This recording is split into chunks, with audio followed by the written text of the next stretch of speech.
Okay, so Christopher Wise is professor of English and Comparative Literature. He has been teaching at Western Washington University since 1996. His areas are world literatures, including African, Middle Eastern, and European. Research interests include African Sahel, especially Mali, Burkina Faso, Niger, and Nigeria. The Levant in Egypt, interrelations of Judaism, Christianity, Islam, and literature, globalization, critical theory, and philosophy. A four-time Fulbright scholar, Professor Wise has lectured in universities and embassies throughout Africa and the Middle East.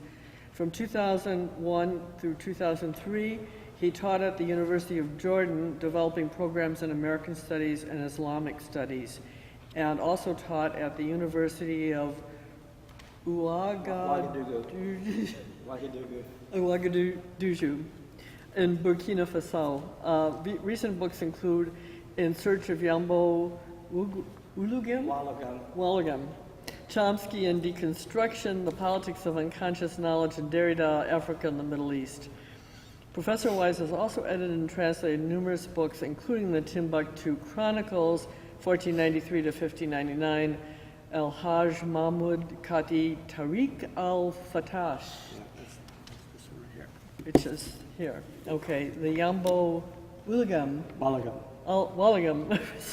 reader.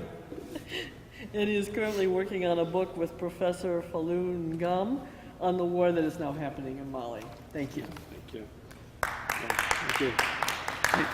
Thanks for coming. I'm going to turn this on. When I was asked to talk here back in, I don't know, back in the summer, whenever it was, I didn't, who would have known that what was happening in Mali would be happening. And so my original idea for the talk was it was different from what I actually ended up with, because the historical events that have been occurring, and that I'm myself very concerned about having many friends in Mali, and feeling very a little bit helpless being over here in the United States and seeing what's going on and not being able to do much about it. So my paper is, while on Leo Africanus, is also in some sense an attempt to put the events that are described in his description of Africa and in the novel by Maalouf into a historical context that hopefully can also try to make sense of the events today, as well as the events some 500 years ago. I'm going to show you before I turn this thing off, so I can put my paper on it, I'm going to show you a map of the areas that I'm going to be talking about today. This map shows the three principal dynasties in the history of West Africa. The oldest dynasty is the Ghana dynasty, which you can see here in the middle, Soninke dynasty. And then here, that's about 1,000 years ago. Here you have the Mande dynasty of Sundiata Keita, which is some 800 years ago, rough dates. But I'm going to be speaking about the Songhay dynasty of the Askiyas, which is this dynasty here that you see, which rose to power about the time that Columbus discovered America, and fell about 100 years later. The Askiya dynasty lasted roughly about 100 years. It was destroyed by the Moroccans, who, and I'm going to be talking about that, who came into Gao and sacked the city and turned Gao into a vassal of Timbuktu. Of the north, of Fez and Marrakesh in particular. So what I'm going to be discussing is parallels between the events 500 years ago and what we see happening today, with a whole new host of people from the north coming into Mali, coming into Gao, coming into Timbuktu, and I'm going to be drawing parallels between those events. Okay, so I'm going to just turn this off. for now. And now I would like to read from my paper, which will be about 35 minutes, and then that's not hopefully that's not too long, and then that'll leave us time for discussion afterwards as well. Okay. At the time of his birth, Leo Africanus was named Al-Hassan ibn Muhammad. His parents were Arab Muslims from Granada, Spain, who migrated to Fez after the Christian Reconquista, that is, after European Christians recaptured much of the Iberian Peninsula from Arab Muslim control. Leo Africanus was born sometime between 1489 and 1493. At the age of 17, he went on a commercial and diplomatic mission to the land of the Songhay people in what is today northern Mali. Leo Africanus may or may not have made a second mission a few years later. In 1518, he was captured by Christians from Sicily and presented to Pope Leo X, who was seeking information about Africa. Shortly thereafter, he converted to Christianity and was baptized as Johannes Leo de Medici, which he later changed to Leo Africanus. His description of Africa was written in 1526 and published in Italian in 1550. Shortly thereafter, his book, which was written at the Pope's behest, was translated into French, Latin, and English. The brief portion of the text describing the Songhay lands provided Europe with its first glimpse of Sahelian society, and Timbuktu in particular. It also permanently established the legend of Timbuktu in the European imagination. Leo Africanus visited Timbuktu sometime between 1506 and 1510. This visit took place about 15 years into the reign of the Askiyas Muhammad, the founder of the Songhay dynasty of the Askiyas. In 1529, the first Askiyas, who was going blind, was deposed by one of his sons, the notorious and still despised even today Askiyas Musa.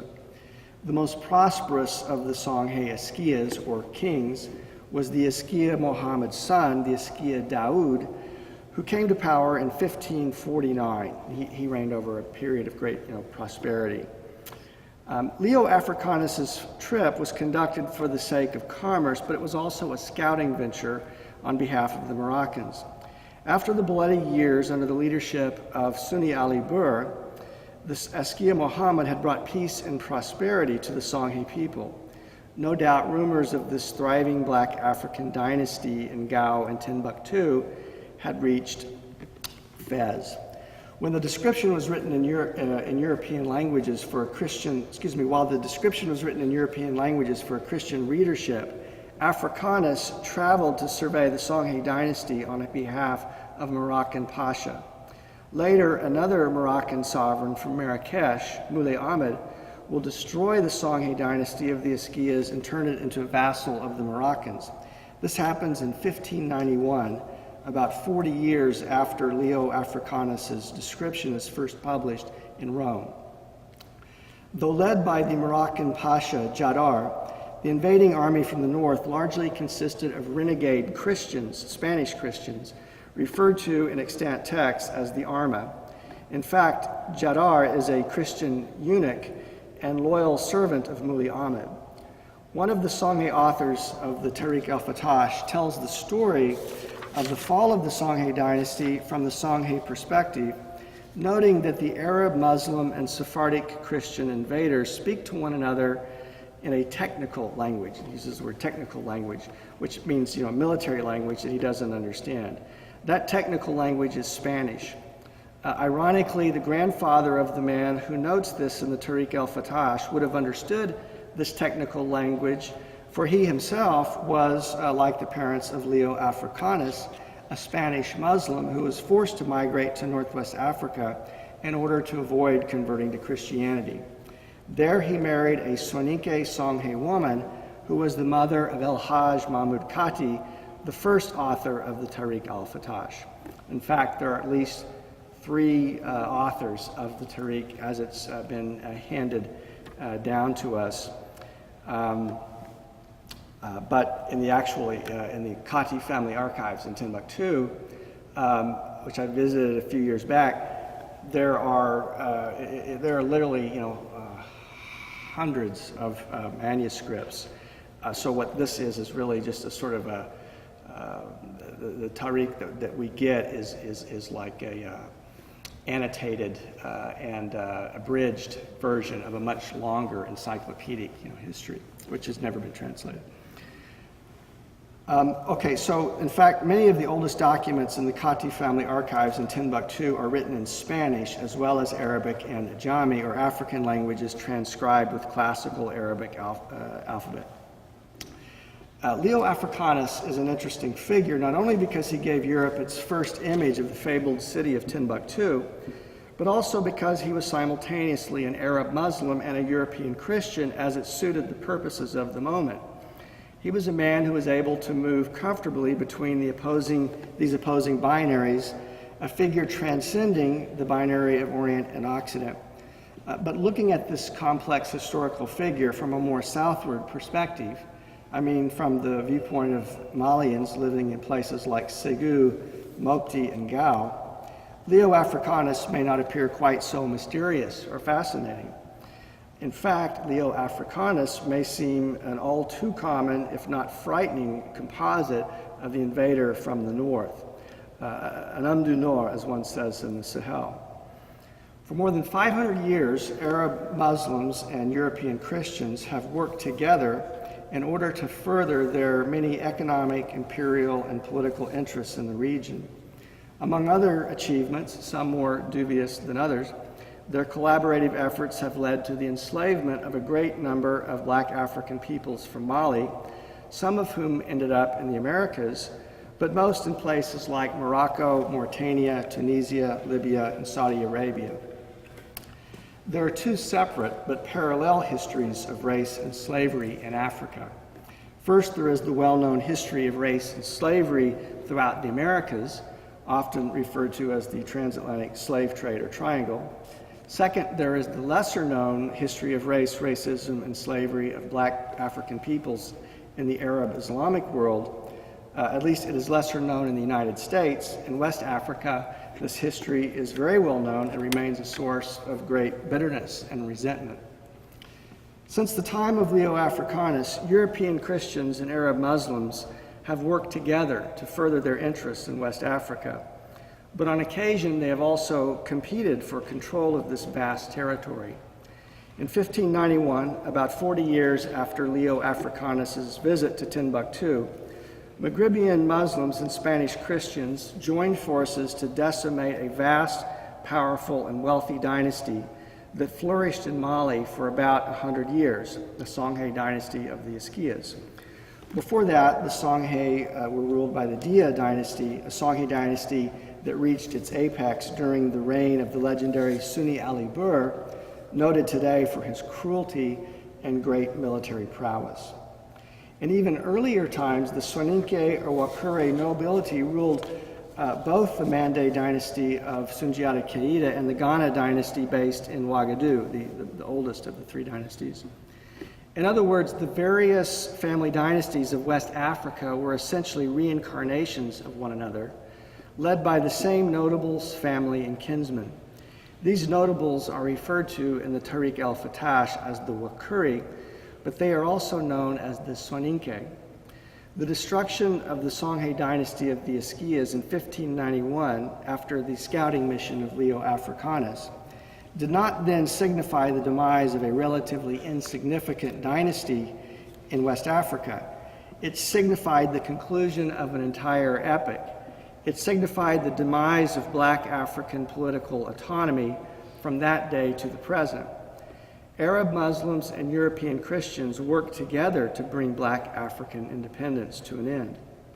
Of course, there were other factors that led to the demise of the Songhay dynasty in 1591, including infighting by the sons of the Askiya Daoud.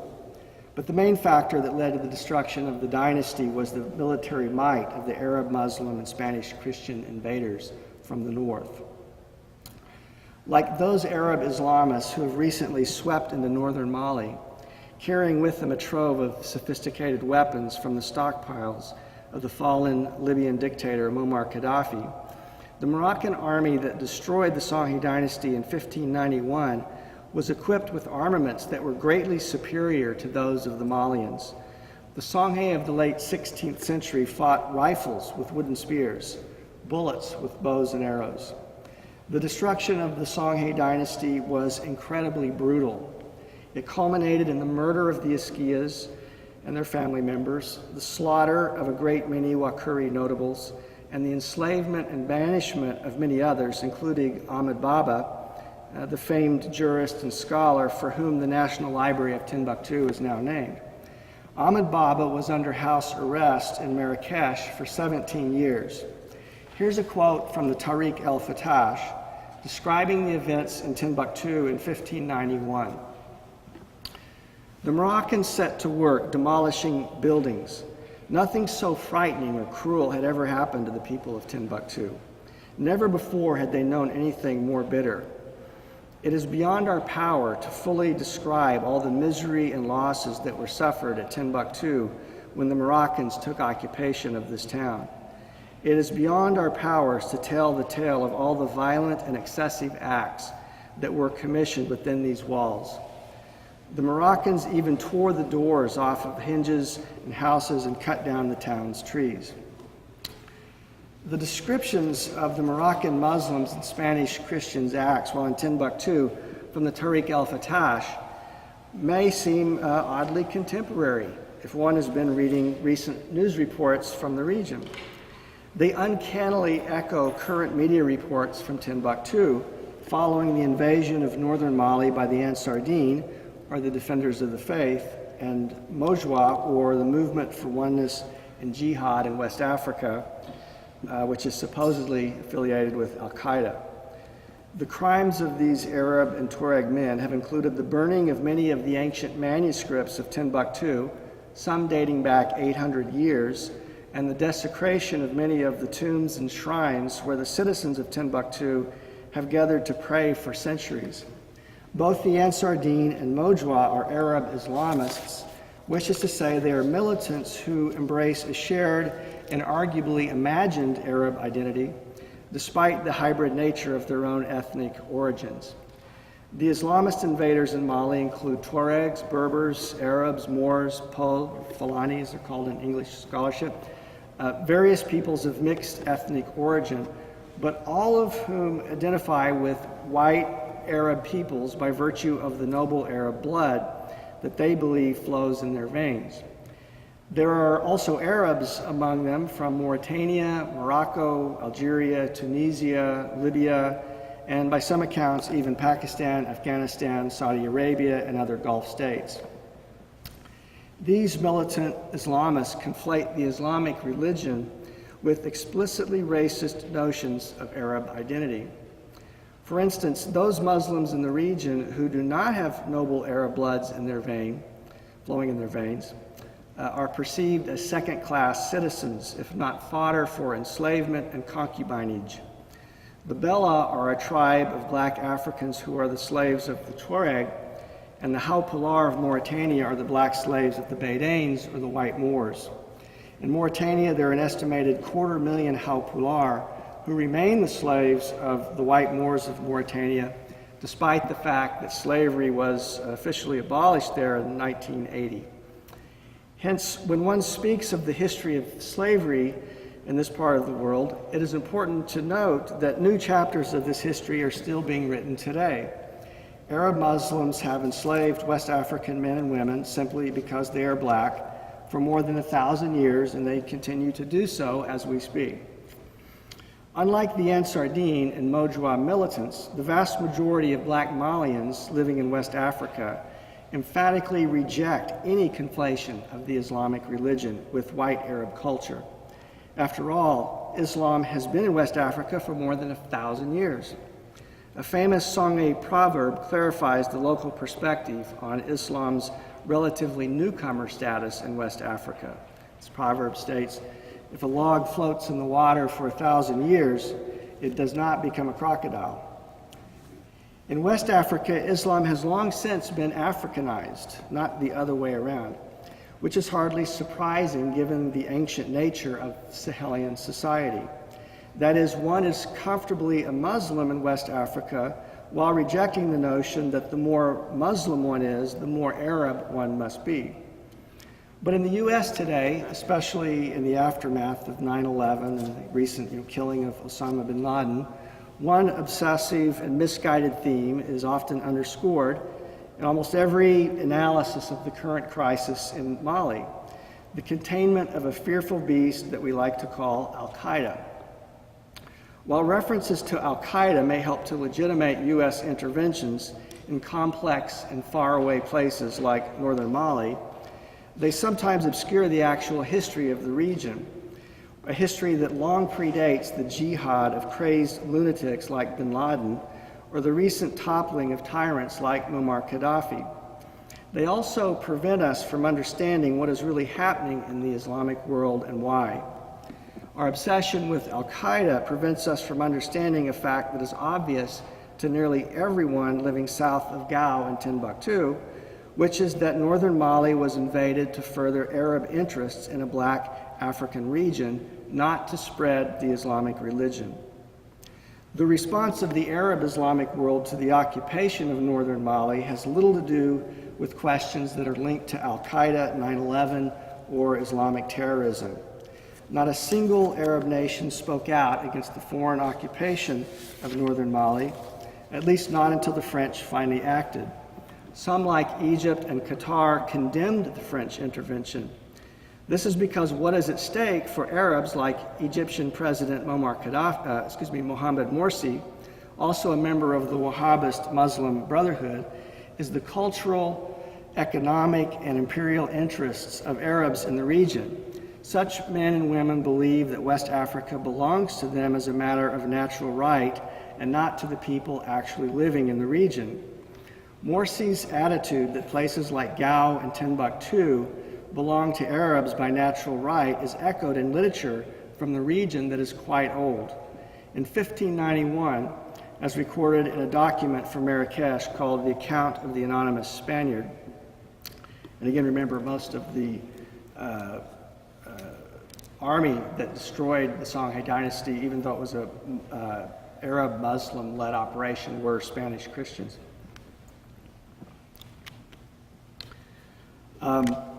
In this document, the Pasha Jadwar sent a message to the Askiyas Isaac in Gao demanding that he surrender because Moulay Ahmed was a Sharif, a noble descent of the Prophet Muhammad, and to him legitimately belonged sovereignty of the region. The invasion of Mali occurred with Libyan arms. This is the recent invasion. It occurred with Libyan arms, the silent complicity of the Arab states, and the full economic support of the oil-rich Gulf state Qatar. None of these factors had anything to do with Osama bin Laden or Al-Qaeda. Allow me also to note in passing that it was not only the Arab states that have been conspicuously silent in this debacle. In the African American Islamic community, for instance, little effort has been made to elicit U.S. support for Mali. This perhaps should not surprise us, given the fact that Libya's deposed leader, Muammar Gaddafi, was one of the biggest donors to the Nation of Islam, both in the time of Elijah Muhammad and Louis Farrakhan. At the time Gaddafi was toppled, Farrakhan even criticized U.S. support for Libyan dissidents. That is, Farrakhan threw his support behind the same Gaddafi loyalists that are now wreaking so much havoc in Mali after the fall of Gaddafi. Meanwhile, Malians like Yambo Walagam have severely criticized African Americans, especially the Nation of Islam, for their perceived subservience to chauvinistically Arabist interpretations of the Islamic religion. For instance, regarding the name change of figures like Cassius Clay to Muhammad Ali, and he was actually even a friend of Yambo Walagam's, or the basketball star Lou Alcindor to Kareem Abdul-Jabbar, Walagam remarked, it is as if a Jewish man decided to change his name to Adolf Hitler. Give you a sense of how strong that view is. While Walagam's views may seem severe in the United States, they're not all that uncommon in places like Mopti and Savare, where Walagum now lives and where several collaborators with the Ansar Dine and MOJWA were recently executed by the Malian army. It's a very famous episode documented by Amnesty International. They were killed and their bodies thrown in the wells without being put on trial. While the French-led expulsion of the Ansar Dine, MOJWA, and other Islamists from northern Mali is indeed a cause for celebration, it is difficult to be anything but ambivalent about the French role in this intervention. On the one hand, the French did what had to be done. I would even argue that it is regrettable that the French did not receive more support from the U.S. and other nations. On the other hand, it would be naive to imagine that the French acted in anything but their own interests in expelling the Arab invaders from the north. In fact, it was the French who drew the national boundaries that comprised the nation states of the Sahel, such as Mali, Niger, Burkina Faso, Gambia, Senegal. The nation-state system devised by the French was not established in order to serve the interests of West African peoples, but the French. The logic of divide and conquer predominated when the lines of the map were drawn. The French-drawn national boundaries busted up hegemonic enclaves of ethnic groups, such as the Pul, the Tuareg, and so on. And this is also why ethnic conflicts continue to plague the region today. Arguably, it was creative French map-making that paved the way for the Tuareg rebellions that have occurred in the last few decades.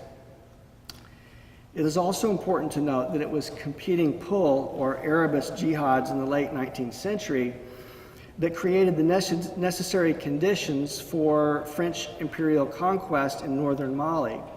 In fact, after the time of the Askiyas, all previous jihads in West Africa were led by Pul, or Fulani peoples, the black Arabs of the region, including the jihad of Ousmane Dan Fodio, whose ancestry is traced to the Fouta Toro.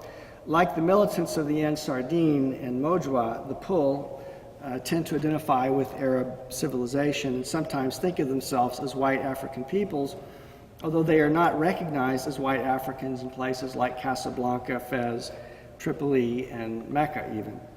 Sadly, some Pul have even joined forces with the Ansar Dine and MOJWA, although many are divided in their loyalties. The Pul who supported the Arab Islamists think of themselves as white Arabs, like the jihadists who imagine that they are bringing true Islam to the region. Pul jihadists El Hajj Martal, the founder of the Malian Tijani order that is largely made up, although not exclusively, of the Tukulere Fulani, and Sekou Amadou, who was the leader of the Kadria and the Messina Fulani of northern Mali, fought each other to the death not long after the time of the American Civil War. Their competing jihads decimated Mali so thoroughly that the French were joyously welcomed to the region by Malians who were sick to death of the bloodshed and chaos that the competing Arabist jihads unleashed. Possibly, the recent French intervention portends a whole new era of French neo-colonial hegemony in West Africa. Certainly, it is difficult to imagine that the French will be finished with their mission in Mali in a matter of months. The Malians who welcomed the French more than 100 years ago were also black Africans. In this sense, the events of January and February 2013, during which we have once again seen the French so warmly welcomed in Mali, are as uncanny as the descriptions of the decimation of Timbuktu and the Tarikh el-Fattash. History in Mali is repeating itself like a remake of a bad Hollywood film. The U.S. State Department, under the leadership of Hillary Clinton, is to some extent responsible for this debacle, as it awarded $500,000 of military assistance for northern Mali, but did not properly oversee the distribution of these resources. Most of the taxpayer dollars that were intended for Mali's army in places like Gao, Niafunke, and Timbuktu disappeared in Bamako, leaving Mali's soldiers in the north poorly equipped to deal with the Islamists. As is said in Mali, Bamako is a great big crocodile. It swallows up everything. This embarrassment probably also accounts for the reluctance of the Obama administration to become more involved in the conflict now, despite the obvious urgency of the situation. However, one can be sure that there is a certain irony that is not lost on the citizens of Senegal, Mali, Burkina Faso, Niger, and other black African nations, which is that in the face of an Arab and obviously racist military invasion from the north, the first African American to sit in the Oval Office has done practically nothing as an ancient black civilization is being destroyed. As American citizens, we are rightly concerned about the proper role of the U.S. in the region today, for the U.S. response to this conflict will reverberate throughout the region for years to come. In comparing the responses of black African nations to the occupation of Mali and those of the Arab states to the north, the differences are obvious and remarkable. And they also reveal how black peoples in West Africa perceive what is happening today and why. In contrast to the silence and complicity of the Arab world, the black African nations of the region, which are also predominantly Muslim, have sent thousands of armed troops to assist the French in driving out the invaders from the north. This is because the people who live in West Africa know very well what is at stake in this conflict. The people of Chad, Senegal, Niger, Burkina Faso, and elsewhere understand that this conflict is not about Islam, but about Arab interests. But this does not mean that West African peoples want to live under French yoke. Amin Maalouf's novel, Leo Africanus, was not written for black Africans, but a European and Arab readership. It was written in French and later translated into English, so one is certainly justified in calling it a romance or at least a roman. The author is a Lebanese-French writer from a Marionite family. Maalouf therefore writes from the perspective of a Franco-Arab Christian man. This is no doubt the reason why he found Leo Africanus such a fascinating figure. Maalouf presents a romanticized account of the life of Leo Africanus.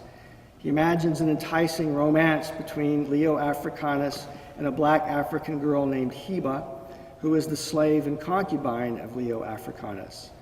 Maalouf provides the reader with descriptions of Hiba's graceful body as she dances seductively to the rhythms of Negro music, quote unquote. In the more factual description written by Leo Africanus, the reader will find no references to the alluring concubine Hiba. However, Africanus does paint an enticing portrait of Timbuktu as a town with great treasure troves of gold, and where men and women alike wander at night dancing the streets. Because Africanus' account of the town is the only one published in English for hundreds of years, it permanently fixes this image in the English imagination and in English literature. And Maalouf's novel, Timbuktu, is also depicted as a city that is perfect for romance, love affairs, and exotic encounters with the other. This is not a very uncommon description of Timbuktu in books written by Europeans about the fabled city. The magical city of Timbuktu, like El Dorado, is a place that stirs the romantic imagination and inspires sensual dreams. What Maalouf's novel and Leo Africanus' description of Timbuktu share is that they were both written for a European and Christian readership in order to satisfy foreign curiosity about the mythical city of Timbuktu, as well as Africa in a more general sense. The actual history of the region, which is recorded in great detail in the Tarikh el-Fattash and the Tarikh el-Sudan, does not have much in common with Maalouf's romanticized account of the city. In comparison, Africanus' description of Timbuktu offers little more than a brief sketch. While the description is of obvious historical importance, it is dwarfed by the great wealth of information that is contained in documents written by actual Songhay peoples themselves. There are literally thousands of these manuscripts that have never been digitalized, much less translated, and remain hidden in places like Timbuktu, Djenné, Gao, and Ouaddaine. Only 2 of the Timbuktu chronicles have been translated into English, and one of these, the Tarikh el-Fattash, is a mere abridgment of a volume that is encyclopedic in scope. These documents bear witness to the ancient and rich nature of black African civilization. This is why the first and last acts of the men recently driven from Timbuktu were to destroy hundreds of manuscripts written by these scribes and said to be un-Islamic. The crimes of these men had nothing to do with Islam. They were racist acts intended to show the Ansar Dines and MOJWA's contempt for black African civilization. Now, difficult questions such as I'm raising today are seldom discussed in the media because they are too controversial. Usually they are only discussed in academic scholarship. Even informed Western readers understand little about the historically important role of ideologies of blood election that have circulated in the region for centuries. For time's sake, I can only offer one emblematic example here from the Tarikh fattash to clarify what I mean. A chapter entitled The Principal Features of the Life and Reign of the Askiyas Muhammad recounts an anecdote by a sharif from Mecca. And the sharifs, like this sharif, believe that they are especially elected Muslims because they hail from Mecca, the birthplace of Islam, but also because of the noble blood of the Prophet Muhammad that flows through their veins. After a long journey, the sharif arrives in Timbuktu, where the Rakuri notables warmly greet him. His hosts offer him many gifts, but he manipulates his hosts in order to receive even more gifts. To get what he wants, the sharif tells the Wakuri a story. Before coming to the land of the blacks, the sharif lived in Baghdad. One morning, after sleeping in a field outside of town, he awoke to find the body of a man who had been slain with a spear. The sharif bent over the dead man and removed the spear. At that moment, the dead man's kin saw the sharif removing the spear. They assumed he was the murderer. The sharif fled the scene, but the three men chased after him. They pursued him for many years, through many distant lands. At last, the sharif came to Fez, Morocco, where he was offered hospitality in the home of a notable named Ali ibn Nan. But the three Baghdadi men who pursued the sharif found where he resided in Fez. They came to the house of Ali ibn Nan and pounded on his door. They demanded that Ali ibn Nan turn over the sharif to them at once. But the law of hospitality was well known in Fez. Ali ibn Nan could not turn over his foreign guests to these men. To do so would have been a crime. Just as the prophet Lot felt compelled to turn over his own virginal daughters to the men of Sodom, as told in Genesis, Ali ibn Nan felt compelled to offer his firstborn son, Abdallah, to these three men bent on avenging their slain kinsman. The offer of Abdallah in exchange for the life of the noble sharif is deemed acceptable to the three Baghdadis, and the young boy Abdallah is killed in the sharif's place. Because Ali ibn Nan was willing to sacrifice his firstborn son on behalf of a blood descendant of the Prophet Muhammad, we are told that God amply rewarded Ali ibn Nan with 100 sons in the place of the beloved son that he lost. God also bestows great riches upon Ali ibn Nan for his righteous act.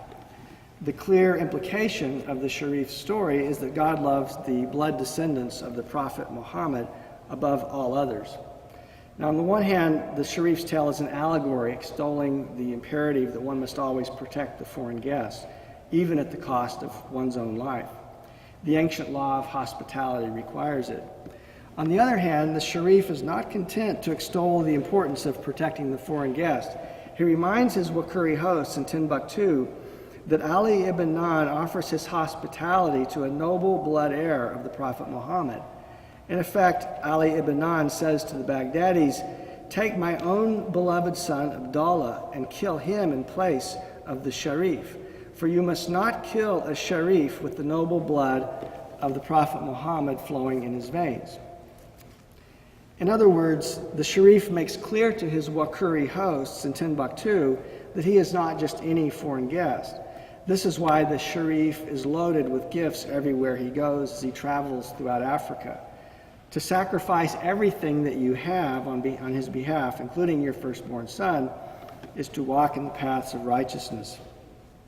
This is also why the Askiyas Muhammad presents the sharif with more than 100 black slaves, and why the Askiyas Muhammad indemnifies the sharif and all his relatives from protection under Songhay law, save for the crime of murder. Now, it's important to note that it's not only Arabs like the Sharif in the story and the Islamists who recently invaded northern Mali who affirm regressive notions of noble blood identity in the region. The Askiyas and the Songhay in general, as well as many other West African peoples, also believe in the importance of blood and its occult qualities. It would therefore be erroneous to imagine that Arab peoples imported such beliefs into West Africa. Belief in the occult power of blood is far older than Islam and has informed Songhay religion for many centuries prior to the era of the Prophet Muhammad. Such beliefs were common among the ancient Egyptians, who left a deep impact on Sahelian society. In the Tarikh el-Sudan, for instance, one will find an account of the summoning of Songhay sorcerers from the town of Kukuya, which is not far from Gao, to do spiritual battle with the prophet Moses on behalf of the Pharaoh. As legend has it, the staffs of the Songhay sorcerers turned into snakes at the feet of the Pharaoh. So too did the staff of the prophet Moses, which swallowed up the staffs of the Songhay sorcerers. This same story is also recorded in the book of Genesis, but without specific reference to the Songhay people. In the Tarikh el-Fattash, the claim is also made that Askiyas Muhammad is the penultimate caliph. The more animist version of the bloodline of the Askiyas Muhammad emphasizes the importance of his mother Kaseh, who is believed to be a powerful sorceress. That is, the basis of the Askiyas Muhammad's power, from this perspective, is the maternal blood that flows in his veins. So precious are the bodily fluids of the Askiyas Daoud that the eunuchs who attend him even gather his spittle. The words that the Askiyas utters, literally the wet wind that he expectorates from his mouth, are so powerful that they have the power to cause physical altercations in the world. To make things happen merely by uttering an incantation is to perform an act of magic. Even the English word magic comes from the Egyptian heka, a word that is synonymous with the Sahelian term nyama. When one talks about racism in West Africa, then one is talking about belief in the occult power of blood, a notion that is more significant than skin color. Such beliefs are coterminous with Jewish notions of divine election on the basis of one's maternal blood. As I've stated, many outwardly black peoples in the region, such as the Fulani, claim that they are white on the basis of their Arab descent, but their whiteness is due to the noble blood that they imagine flows in their veins, not the color of their skin. This is also true in Darfur, where Sudanese President Omar al-Bashir has enlisted many black Janjaweeds to kill their own people, which these men are willing to do because they see themselves as having noble Arab blood.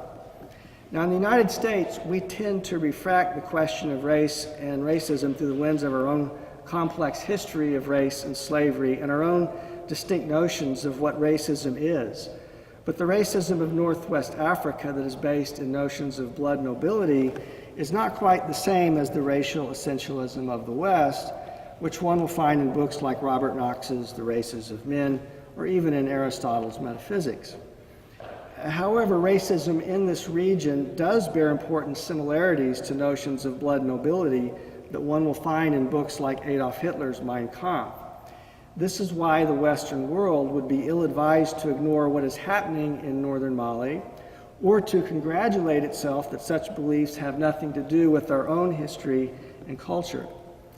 Allow me to conclude today's talk by repeating that Leo Africanus is or was an interesting figure because he is a historical composite of the opportunistic invader from the north. The man who was baptized as Leo Africanus in Rome, but known in the Maghreb as Al-Hassan ibn Muhammad, was an Arab, European, Christian, Muslim man, all of those things at once. His scouting trips to the ancient land of the Songhay people signaled the inauguration of both the Arab, Muslim, and European Christian conquest of West African civilization. That era has hardly come to a conclusion. In fact, Mali seems more vulnerable today than it has ever been, vulnerable to the whims of northern powers, including France and the United States, as well as the Arab nations of northern Africa, but also Gulf state nations like Qatar. I mean, those Arab states that, in the words of Yambo Walagam, who I quoted earlier, have been, quote-unquote, satanically blessed with oil. Now, in my view, Malians welcome the French into their country not out of any great love of the French, but from a deep appreciation of the liberal democratic and republican principles upon which French government is based. The French concept of the citizen, which is predicated on the bare fact of one's residency in a town or a city, eschews notions of blood election or ethnic identity on the basis of as the basis of one's human rights under the law. This is not to say that Malians wish to become Europeanized or global Latinized, as say someone like Derrida might put it, merely that they've seen enough of what it's like to live in a society where skin color or the blood that flows in your veins becomes the measure of your worth as a human being. Let us hope that the recent expulsion of the Ansar Dine and MOJWA from northern Mali may serve as a modest first step towards restoring true independence in Mali and full equality for all of Mali's citizens under the law, including the indigenous Tuareg population.